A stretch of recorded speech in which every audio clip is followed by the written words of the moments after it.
Everywhere you go, everywhere you look, you find color in your life.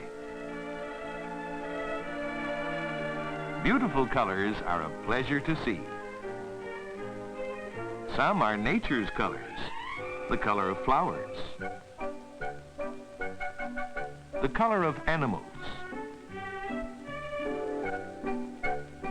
the color of the sky, the mountains, and the countryside. These are some of nature's colors. People often use colors to brighten the world in which they live, and for other good reasons as well. What a drab place the world would be if there were no colors.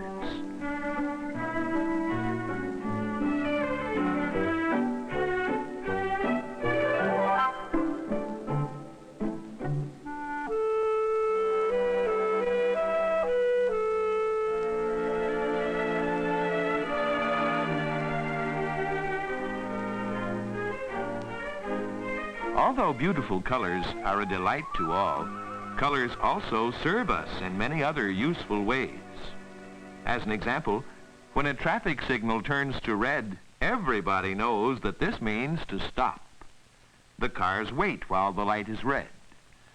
When the light changes to green, the motorist knows it's time to go.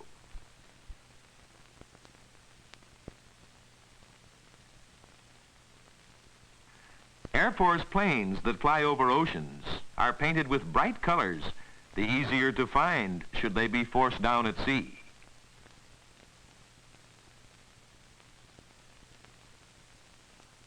Colors are used in building radio and television sets. There are hundreds of parts in a radio. Some are so small, it's hard to print certain very important numbers on the part. Many of these parts look much alike.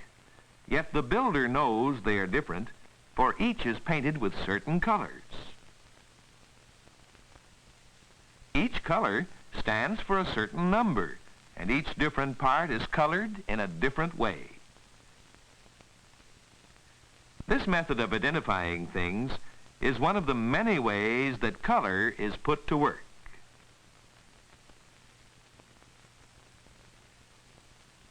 People prefer eating foods that are beautifully colored to less attractive fare, as has been proved by food packing companies.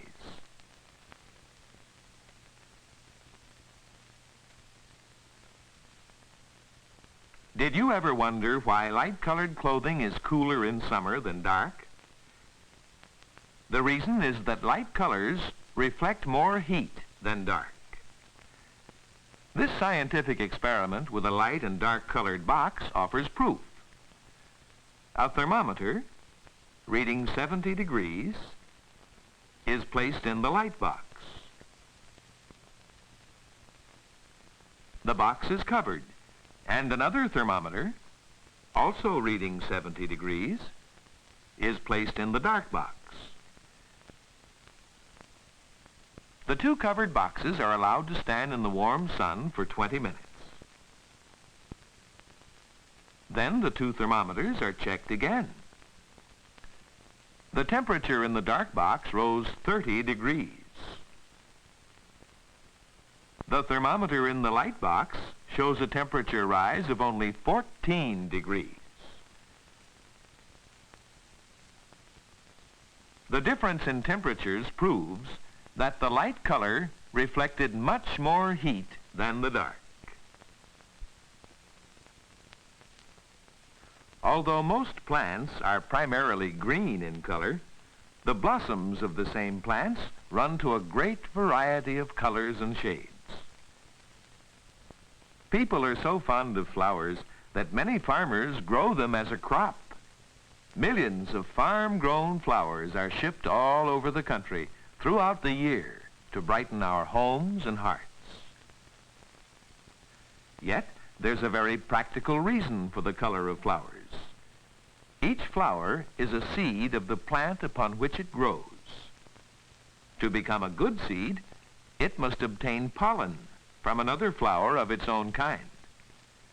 This happens in several ways, one of which is done by insects, particularly by bees.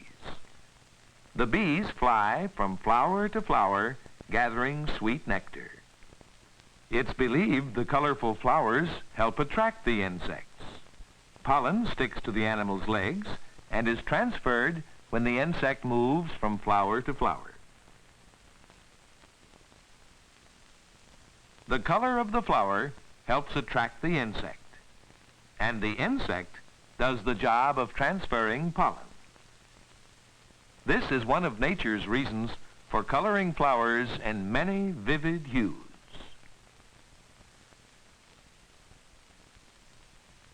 The color of animals is not accidental, but is the result of thousands of years of gradual development. The deer's color is much the same as the animal's surroundings, making it difficult to be seen by enemies.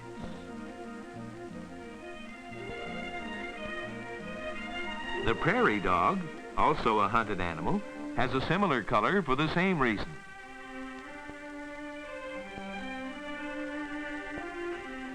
Lions are good hunters. Their sandy color is better suited to a successful hunt than a bright shade of red would be.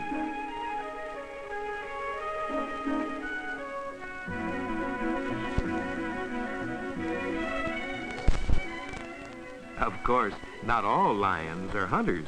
Some are still hunters to be.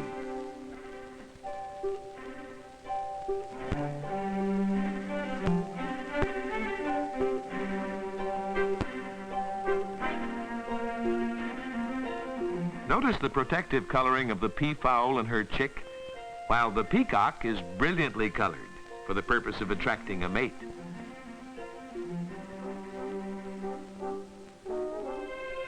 Of all the colorful birds in the world, the cockatoo is one of the most brilliant.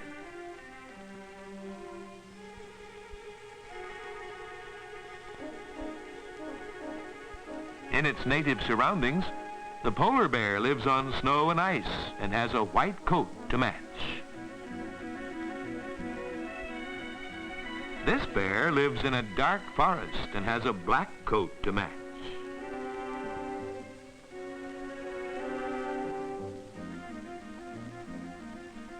Of course, some animals seem to have colors that serve no useful purpose at all.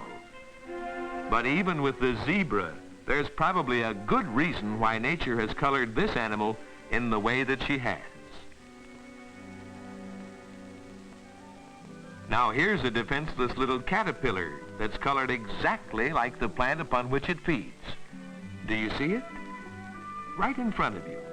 Look closely.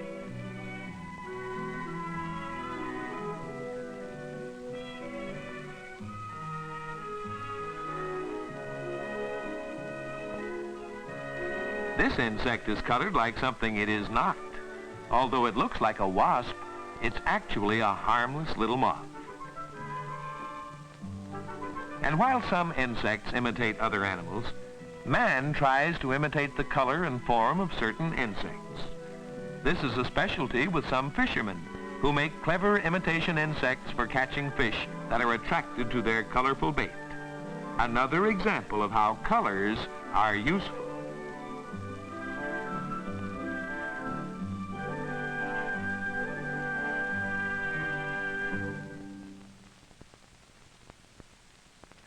Wherever you go, wherever you look, you too will find ways in which colors are useful. The use of color to help identify things. The use of color to keep things cool. Nature's use of color to help in pollination and for protection in the world of animals. These are but a few of the ways we see that colors are useful, working for man and nature alike.